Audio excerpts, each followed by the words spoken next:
The Muny in Forest Park. I'm Mike Isaacson, the executive producer of the Muny, and we are here today at the PNC Artist Corner, pointing it out because I have to read it because I sometimes forget. I can tell you that this man is like the stealth hero of the Muny, and when you find out what he does and how he does it, you're not going to believe it. And so it's very exciting to spend the time introducing you to him, and then this video is going to be online so everybody can learn how great he is. His name is Jason Krueger, and he is, your official title is sound designer for the Muny, and you probably should invest in your special guest. And my agent is my dog here, Chevy. She's been out here for about 10 years, and so she knows the routine, but yeah. Chevy's part of the family, part of the staff. She knows her duties. She's quite diligent. She protects all of you from the squirrels and the raccoons when you're going to and from your cars at night.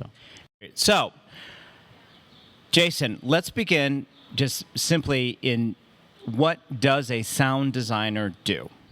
It depends on, I guess, the type of the show that you're talking about. In the case of the Muny, what I do is design the system itself. And actually, I work with a couple other people at the beginning of the season, but we're responsible for everything you hear during the show.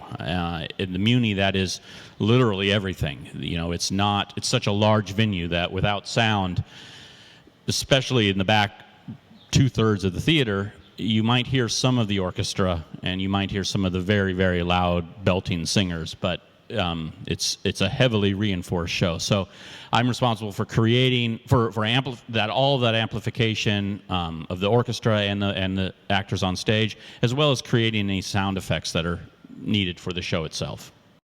So imagine the following. So you're looking at the stage and you're seeing all these actors singing and they're speaking, and you know they have microphones. And then what you may not know is all of our musicians, and we have 31 for South Pacific? In South Pacific, we have 31. 31 yes. musicians. They all have a microphone. All of that is feeding into this man. So picture a man who's piloting a plane, and everything's in front of him. And he's balancing, making sure you're hearing it so the total sound is correct. So not only is he doing that, but as people are talking, because it's the Muny and our stage, someone speaks and then you have to turn their microphone off because there's a lot of ambient sound.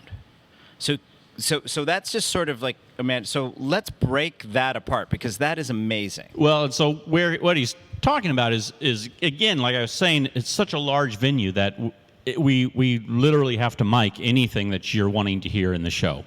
So in the case of South Pacific, which is a fairly large show, I have about 105 different inputs, different microphones in the show. So I'm mixing the show, which is controlling the levels and the tonal quality of those mics, and I'm following along in the script, literally line by line, and only turning on their microphones for that person's line and then shutting the microphone off, or at least dipping it way down low level when they're not speaking. A lot of that, what makes my job a little bit easier is that the current technology when it comes to mixing consoles, that board with all the faders that you see either in your church or if you ever go to a concert or something, there's some automation built into that. So I can program that board so that rather than me having to worry about like 110 different microphones, I can tell the computer, okay, I want this one fader to control all of the orchestra microphones.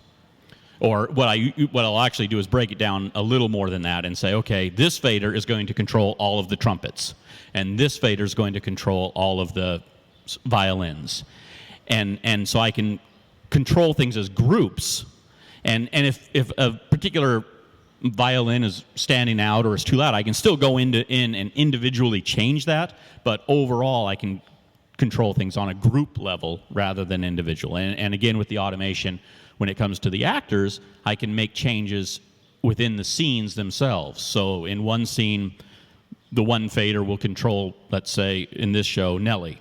And then in the next scene, if Nellie's not on stage, I don't need to worry about her. I can shut her off and have that fader, it's almost as a remote control, now control a chorus person.